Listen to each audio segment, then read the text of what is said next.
예수님께서 하나님 아버지께 순종하심으로 자기를 낮추시고 죄인을 위하여 죽으사 하나님이 기뻐하시는 구속의 사역을 온전히 다 이루셨음으로 인하여 아버지께서 아들에게 해주신 일은 한마디로 말씀드리면 지극히 높여주십니다. 얼마나 높여주셨는가 하면 왕권을 맡기셨습니다. 어떤 방법으로 그렇게 높여주셨는가 하면 모든 이름 위에 뛰어난 이름을 주사 그 결과 두 가지 일이 발생하게 되었는데요. 첫째, 모든 무릎이 예수님 이름 앞에 꿇었습니다. 둘째, 예수 그리스도를 입을 열어 주라 시인하게 하셨습니다. 그리하여 이 일의 최종 목적과 결과는 무엇이냐면 하나님 아버지께 영광을 돌리게 하셨습니다. 이 순서와 과정을 보십시오. 이 하나하나가 얼마나 놀라운 일들입니까? 우리가 하는 말로 기적과 섭리가 아니고서는 여기서부터 이까지 한 단계도 이루어질 수도 없고 지나갈 수가 없어요. 저는 이 모든 순서를 다 말씀하시고 단어 하나 생략하지 아니하고 다 말씀해 주신 성령 하나님께 감사를 드립니다. 하나님, 아버지, 아들, 아들로서 종으로, 종이 되어 아들이 올릴 수 있는 영광으로. 할렐루야. 얼마나 아름답고 놀랍습니까? 하나님 아버지께서 자기 영광을 취하는 방식이 뭐냐면 아들을 존귀케 하심이라 하셨습니다. 그래서 아들이 자기를 낮추시니까 아버지가 아들을 높여 주셨죠. 그 결과 어떻게 했어요? 아들이 올라오고 아버지가 떨어졌습니까? 아니죠. 아들이 올라가니까 아버지가 영광을 받으셨다 했어요. 아버지의 이름이 온 땅 위에 높이 더 올려졌다, 그렇게 말씀했습니다. 하나님은 피조물이 없을 때도 영광 가운데 계시지만 만드신 피조물에게 영광을 받으시는 것이 합당하고 그 합당한 일이 언제 완전하게 이루어지냐면 아들이 높여질 때, 그때 아버지는 나도 이 피조물로부터 받아야 될 영광을 다 받겠다고 아버지가 그렇게 정하셨습니다. 아들을 존귀케 하신다는 것은 아버지의 구원 섭리에 대한 인정, 은혜에 대한 찬송이 전제된 것입니다. 그러니까 사람들이 아들을 존귀하게 할 때는 무엇이 그 앞에 선제한 사건이냐면 아버지가 계시다는 거예요. 아버지가 이런 과정을 통해서 구원하시겠다는 뜻을 세웠다는 것을 인지하고 믿고 감사하는 마음이 전제될 때야 아들을 존귀케 하는 우리 입술의 열매가 맺어질 수 있습니다. 그러므로 하나님 아버지를 믿는다의 핵심 사항이 아들을 믿는다입니다. 놀랍게도 하나님을 믿는다의 핵심 그 가운데로 뭐냐면 그가 보내신 자 아들을 믿는다가 들어있습니다. 아들을 믿지 않고 아버지를 믿는다는 것은 불가능하며 온전한 믿음이 되지 못합니다. 이건 하나님이 정하신 법입니다. 영광도 아들이 존귀케 돼야 아버지가 존귀케 영광을 받으신다 하잖아요. 아들을 믿지 않으면 하나님을 믿는 것이라고 아버지는 인정을 안 합니다. 믿음의 대상과 내용과 본질을 정하신 이가 하나님이시고 우리는 따를 뿐입니다. 하나님께서 처음부터 그렇게 확정하셨으니 사람이 제멋대로 이렇게 하면 믿는 것이라고 쳐줘야지, 이 정도면 믿는 것으로 받아줘야지, 믿음이란 거 이런 것 아닌가, 이런 식으로 하나님을 가르칠 수는 없습니다. 로마서에 말씀하지 않습니까? 누가 하나님께 먼저 가르쳐서 또 가르침을 받겠느냐. 성경이 말씀하죠. 사람아 네가 누구간데 하나님을 힐난하느냐. 우리가 하나님께 영광을 돌리고자 한다면 하나님께서 자기 이름을 영화롭게 하시는 정한 법을 따라야 합니다. 그 외에는 내 생각입니다. 그 외에는 내 열심일 뿐 하나님의 영광과 아무 상관이 없습니다. 하나님이 영광을 받으시는 길을 따라 행할 때야 하나님께 영광이 됩니다. 자, 그러면 아들을 믿지 않는 자는 하나님을 모르는 자, 하나님을 믿지 않는 자, 구원을 못 받지요. 그러면 여러분 한번 여쭤볼게요. 세상에 아들을 믿는 자만 있습니까? 아니면 아들을 안 믿는 자도 있습니까? 아들을 안 믿는 자도 있죠. 안 믿는 자도가 아니라 대부분이 안 믿죠. 그러면 여러분 모두는 무엇이죠? 모든 무릎, 모든 입 어떻게 된 겁니까? 다 구원한다는 말인가요? 구분해서 이해합니다. 모든 무릎이 꿇고 모든 입이 주라 시인은 합니다. 반드시 그날이 옵니다. 그러나 모두가 구원받는다는 말은 아닙니다. 꿇고 시인하게 되는 것이지 구원받는다는 뜻은 아닙니다. 굴복의 의미입니다. 어쩔 수 없이 그렇게 되는 날은 옵니다. 그러나 자발적으로 순수하게 믿는 일은 일어나지 않습니다.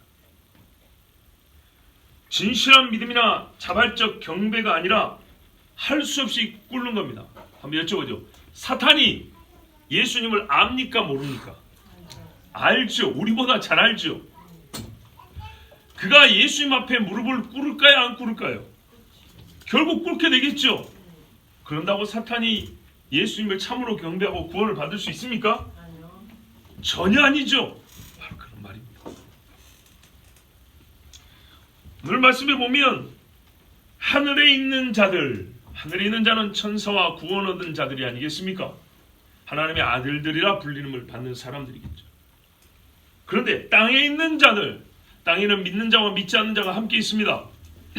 그래서 주님 말하려 그를 찌른 자도 볼 것이요 그랬어요. 그를 죽인 자도 볼 것이요. 그들은요 애통한다 그랬습니다. 후회가 막급하겠지만 그렇다고 주님 앞에 참된 경배를 올리지 않습니다. 그 다음에 여러분 땅 아래에 있는 자들은 누굽니까? 땅 아래에 있는 것들. 참 여기 것이라고 해놓으니까 훨씬 더 포괄적이요. 그렇죠. 땅 아래에 뭐가 있어요? 악한 영들도 있고 더러운 짐승들도 있고 믿지 않고 죽은 영혼들도 있고 그들도 이미 땅 안에 있단 말은 죽었다는 얘기입니다. 그러면 그들에게 두 번의 기회가 있냐? 없습니다. 그러므로 모든 무릎이 꿇고 모든 입이 시인한다고 해서 그들이 회개를 하고 그들이 구원을 받는다는 말은 전혀 아닙니다. 이 땅에 있는 동안 살아있는 동안에 진실하게 말씀을 듣고 아멘하고 시인하고 마음으로 믿고 입으로 시인하고 얼마나 귀한 일인지 모릅니다. 여러분 어떤 일이 일어나야 그게 가능하죠? 그러니까요 마음으로 믿고 예수님을 주라고 신한 입이 열리는 이 일이 어떤 일이 나에게 발생하여 요 일이 일어날 수 있죠? 물과 성령으로 거듭나야 하리라 그랬어요. 세상에 사람이 경험하시는 최고의 격변, 기적 중의 기적입니다. 여러분 지옥에 떨어진 자들도 후에 하나님의 심판대 앞에 무릎을 꿇게 됩니다. 불못에 던져지는 자들도 예수님을 어이 이렇게 부르지 않습니다. 야 이렇게 부르지 않습니다. 주님 이렇게 부릅니다. 떨면서도 한편으로 이를 바득바득하면서 주님 이렇게 부릅니다. 성경에 그러잖아요. 바깥 어두운 데서 슬피 울며 이를 간다 그랬습니다. 주를 부정하고 극히 미워하는 자들에게는 영원히 예수께서 누구신지를 알리지 않고 한번 가정을 해보세요.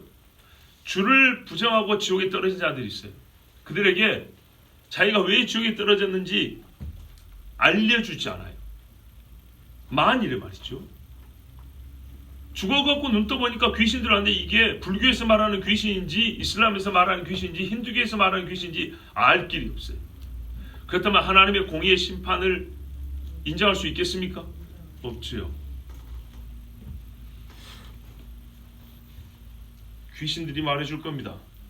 네가 예수 안 믿어서 그런다고. 장난 아닙니다. 점쟁이한테 가면 용한 점쟁이는 말하잖아요. 예수님이가 뭐하러 왔냐고. 당신 예수 믿어야 산다 그러잖아요. 귀신 든 거라사 사람이 뭐라 걸었었지만 귀신 든 자가 그랬어요. 주여 왜 이때 벌써 오셔가지고 나를 괴롭게 하십니까? 그러잖아요. 귀신도 하나님의 한 분이신 걸 안다 그랬습니다. 주를 부정하고 극히 미워하는 자들에게는 영원히 예수께서 누구신지 알리지 않고 그들에게서는 높임을 받지 않아야 합니까? 주님이? 아니죠.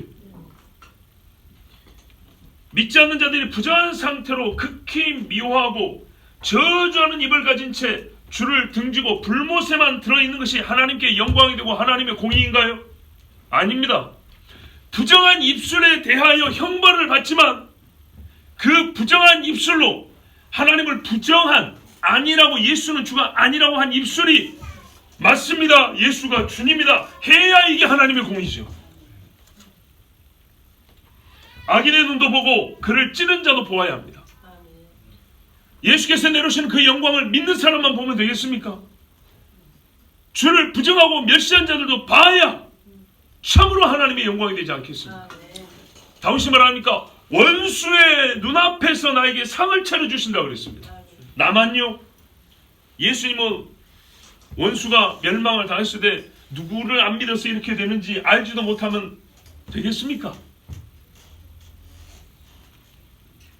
하나님 앞에서 만인이 자기 행위와 공의에 따른 심판을 받아야 하듯이 이 악한 사람들이 부정한 일에 대하여 시인의 고백을 해야 하며 거절한 분에 대하여 엎드림의 행위가 있어야 합니다.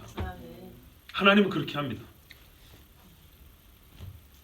살아있을 때의 주를 경배하는 자는 영원히 기쁨으로 엎드리고 주를 부인한 자들은 이를 갈지라도 그리스도께 엎드리게 하는 것이 여호와 하나님의 공의입니다. 그러므로 지옥에 던져진 자들은 자기가 누구를 믿지 아니하고 누구를 멸시하였으므로 그곳에 떨어진지를 다 알고 고통을 당합니다. 제가 지금 여러분께 드리는 이 말씀 요약하면 4가지로 정리할 수 있는데요. 아버지께서 아들을 높여주셨는데 어떻게 얼마나 높여주셨냐? 왕권을 맡기셨다. 이것이 하나님이 자기 영광을 취하는 방식이다. 그래서 아들이 높아져야 되는데 어떤 식으로 하냐? 모든 무릎이 예수께 꿇고 모든 입이 예수 그리스도는 주라 시인하게 한다. 그리고 이 모든 과정이 성격으로 말하면 하나님의 공의를 나타내 보여준다. 확실한 하나님의 공의다. 이 모든 설명 또는 설교를 정확히 증명하는 말씀이 있습니다.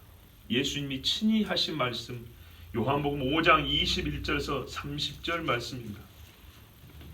여러분은 눈으로 읽으시고 제가 읽어드리겠습니다. 요한복음 5장 21절에서 30절에 아버지께서 죽은 자들을 일으켜 살리심같이 아들도 자기가 원하는 자들을 살리느니라. 아버지께서 아무도 심판하지 아니하시고 심판을 다 아들에게 맡기셨으니 자 왕권을 맡기셨습니다. 물론 시편에도 이런 말씀이 있습니다. 이는 모든 사람으로 아버지를 공개하는 것 같이 아들을 공개하게 하려 하십니다. 아들을 공경하지 아니하는 자는 그를 보내신 아버지도 공경하지 아니하느니라. 내가 진실로 너에게 이르노니 내 말을 듣고 또 나 보내신 이를 믿는 자는 영생을 얻었고 심판에 이르지 아니하는 이 사망에서 생명으로 옮겼느니라. 보세요. 구원이 어떻게 된다고요? 아들을 믿어야 아버지를 믿는 거다 되겠어요. 진실로 너에게 이르노니 죽은 자들이 하나님의 아들의 음성을 들을 때가 오나니 죽은 자들도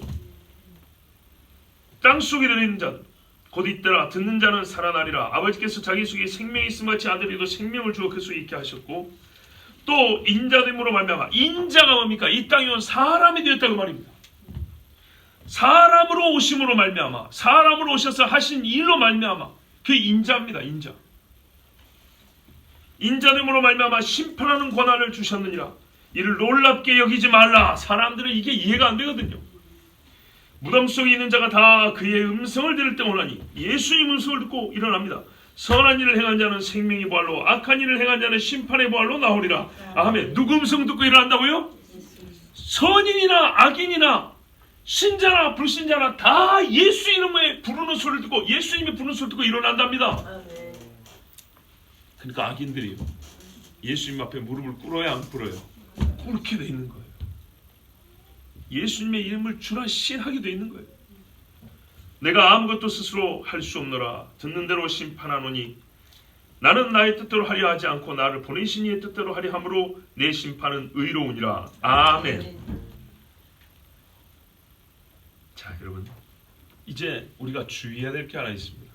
그 뭐냐면 예수의 이름에 무릎 꿇게 하시고 예수 그리스도를 주라 신한다 그랬습니다.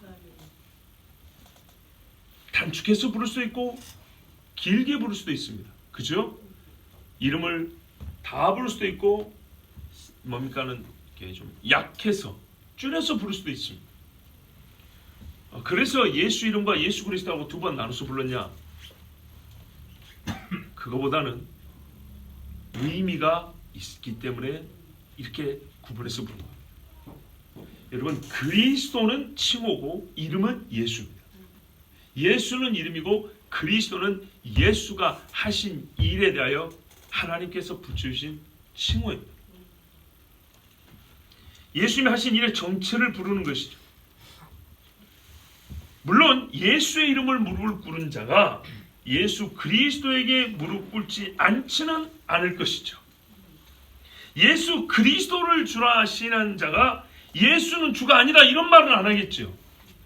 그럼에도 불구하고 같은 말을 반복하고 싶지 않아서가 아니라 이름과 칭호를 포함한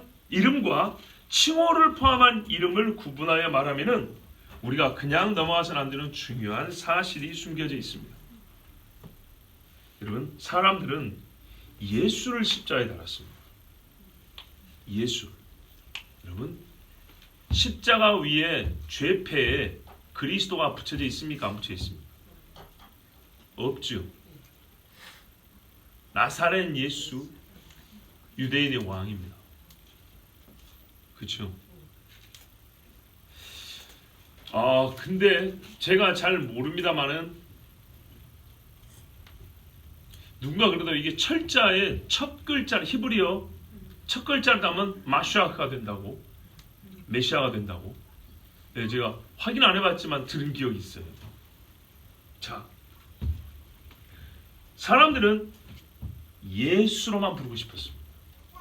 우리가 죽인 자는 예수라는 겁니다. 예수, 나사렛 예수, 선지자도 안 난다는 나사렛. 목수의 아들로서 그 이름을 불렀습니다. 조롱하는 의도로 예수를 불렀습니다. 너희도 예수의 제자냐? 존경의 의미가 아닙니다.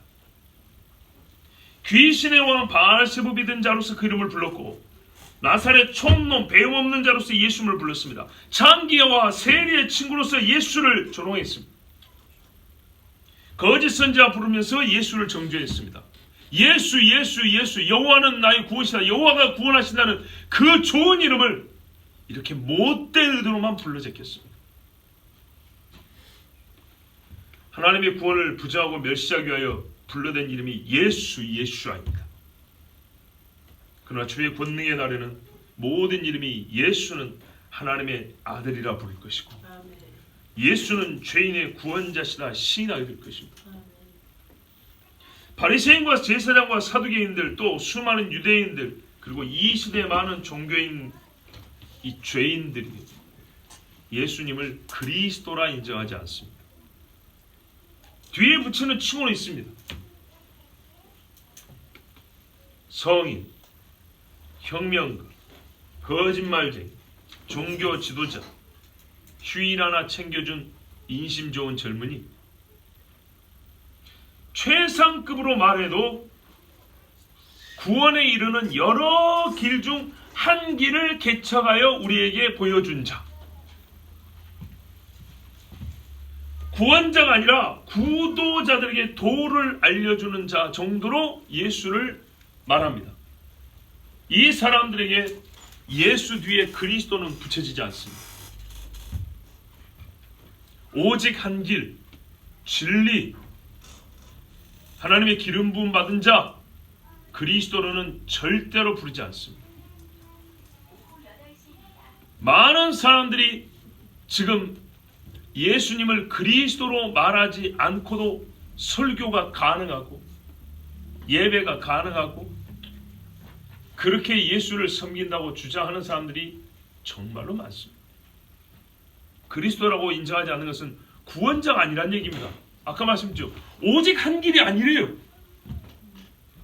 예수를 최상급으로 말해준 게 뭐냐면 여러 구원의 길 중 한 길을 가르쳐준 자입니다. n분의 1이라는 얘기입니다. 그래서 그리스도라는 칭호는 너무너무 중요합니다. 그리스도라고 부르지 않으면 어떻게 되냐? 그저 사람인 것입니다. 그저 사람. 그러나 주께서 자기 이름을 주신 예루살렘과 그의 백성 이스라엘을 구원하는 날에 이르면 모든 사람이 예수는 그리스도 구원자라 고백하게 됩니다. 그날의 주의 권능은 하늘이 감당하지 못하고 떤다 그랬어요. 종이 축이 말리는 것처럼 말려간다 그랬어요. 땅이 진동하는데 수천 미터 높이로 위아래로 춤을 추는 것을 보게 될 겁니다. 바닷물이 노아의 홍수 때 땅을 긁고 지나가는 것과 비교할 수 없는 속도와 힘으로 땅 속으로 들어가 버리는 것을 볼 것입니다. 또 솟아올라 물이 얼마나 세게 달리는지 산악을 탐고 놓는 것을 보게 될 때 그 어떤 사람도 예수가 그리스도라는 걸 부정하지 못할 것입니다. 불로 원수를 멸하시며 날카로운 검으로 적그리스도를 찔러 죽이실 때 죄인들은 떨리는 무릎으로 제 몸을 지탱하지 못하고 땅에 털썩 주저앉아서 겨우 무릎을 모으게 될 것입니다. 그리고 말할 것입니다. 예수가 그리스도였구나. 예수가 바로 그 메시아였구나. 혈통을만 유대인이었던 자들도 땅을 치고 귀신을 섬긴 모든 자들이 무릎을 꿇은 채 죄인에게 선고될 심판만 기다리는 그날이 곧 옵니다. 오늘 10절 11절 말씀 곧 하나님께서 아들 예수를 높여주신 일과 그리하여 아버지가 영광을 받으신 일을 요약해서 한 줄로 말한다면 하나님 아버지께서 아들 예수 그리스도께 왕권을 주셨다로 다시 말할 수 있습니다. 히브리서 2장 7절에서 10절에 그를 잠시 동안 천사보다 못하게 하시며 영광과 존귀로 관을 씌우시며 만물을 그 발 아래에 복종하게 하셨느니라 하였으니 만물로 그에게 복종하게 하셨은즉 다 복종해야겠죠. 그날이 옵니다. 그 말은 뭐예요? 지금은 아직 그렇지 못하다니. 복종하게 하셨은즉 복종하지 않은 것이 하나도 없어야 하겠으나 지금 우리가 만물이 아직 그에게 복종하고 있는 것을 보지 못하고 오직 우리가 천사들보다 잠시 동안 못하게 하심을 입은 자 곧 죽음의 고난 받으심으로 말미암아 영광과 존귀로 관을 쓰신 예수를 보니 어디까지 봤어요? 천사보다 더 낮게 이 땅에 내려오시고 천사 중에 이 땅에 사람으로 와가지고 산 지는 없잖아요. 더 낮게 내려오셔서 하나님 아버지의 분부하신 바를 다 행하시고 그 다음에 뭐 했다고요? 승천하사 존귀와 영광의 관을 쓰셨답니다.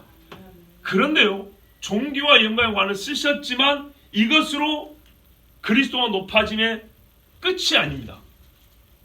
모든 피조물이 다 무릎을 꿇을 때까지 아직 시간이 남아 있습니다. 그럼 모든 무릎이 높아진 예수님께 무릎을 꿇을 때 아버지가 완전한 영광을 받으십니다. 지금 우리는 어떤 시대를 살고 있어요? 예수께서 영광과 존귀를 입으셨으나 모든 피조물이 무릎을 꿇고 주라고 시인하는 데까지는 이르지 못한 그날을 향해서 가고 있는 때를 살고 있다 했습니다. 그날 향해 가고 있기 때문에 신자에는 핍박 있고 시험이 있고요. 연단이 있습니다.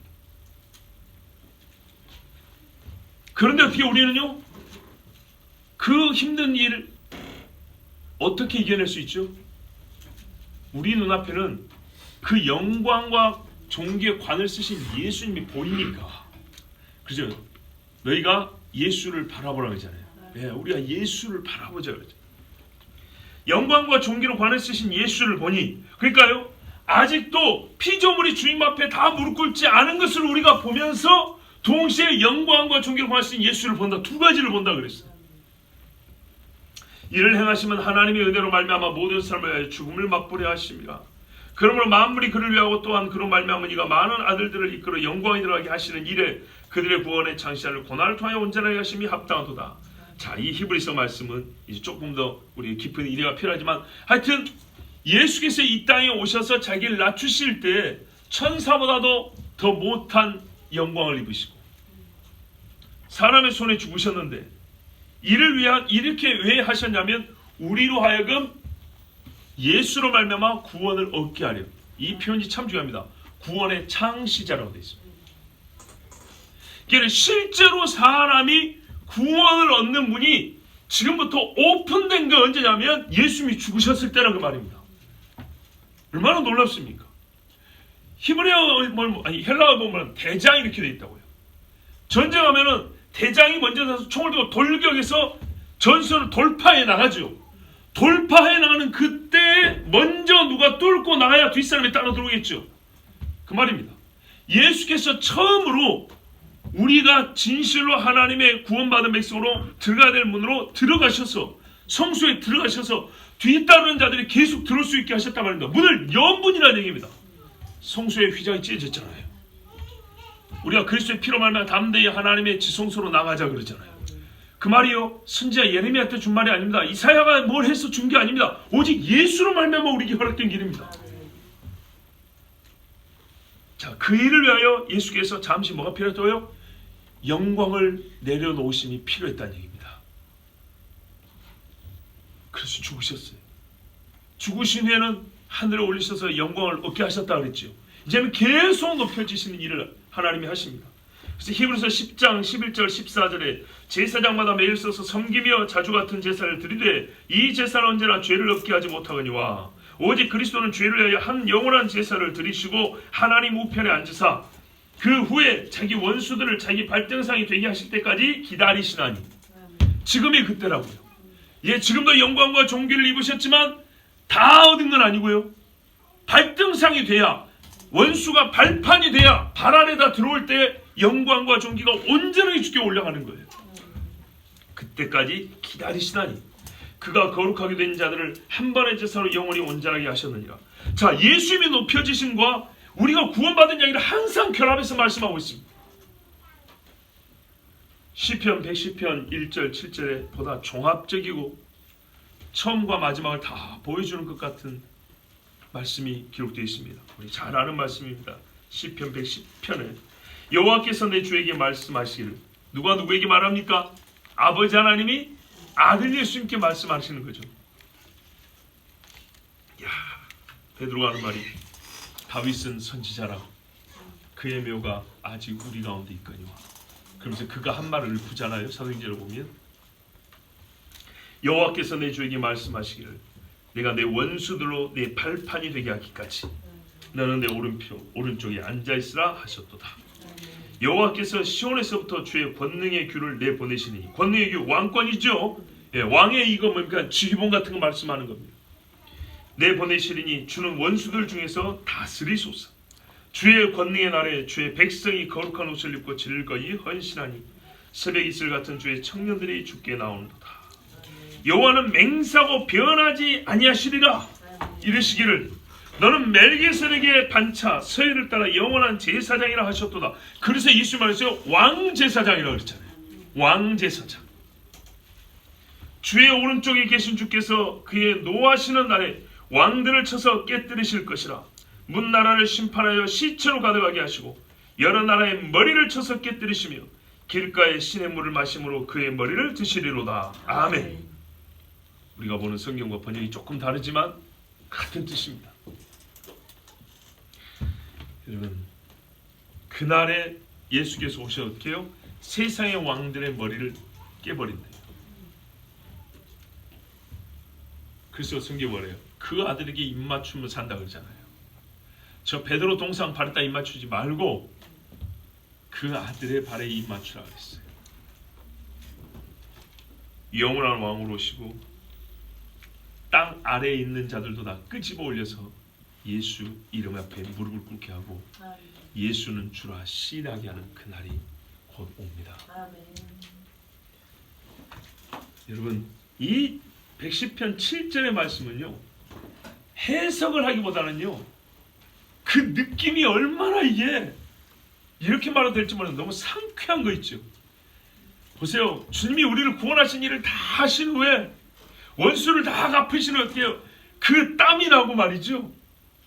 그 뭡니까 이제 약간 뭡니까 몸을 이제는 좀 개운하게 하셔야 하잖아요. 다 끝내놓고 시냇물이 쫙 근데 세수를 팍 얼굴을 드실 때 그 얼굴을 마주본다는 얘기입니다. 얼마나 정말 제가 표현력이 항상 감미로운 표현인지 모릅니다. 주 예수께서 원수를 멸하시고 예수 그리스도께서 시냇물을 마시고 세수하시고 드신 얼굴을 볼 날이 곧 옵니다. 성도 여러분, 이 얼마나 감격적이고 소망 있는 말씀입니까? 우리가 살고 있는 이 시기, 이 시즌을 말이죠, 핍박의 날로만 정의하지 마시고 고난의 날로만 정의하지 마시고, 그럴 것 같으면 예수님도 저기서 기다린 거 지루한 날로 정의하시겠네요. 아니죠. 그렇지 않습니다. 예수 말해요, 택한 자를 구원하는 시간으로 주님은 그 시간을 사용하고 계세요.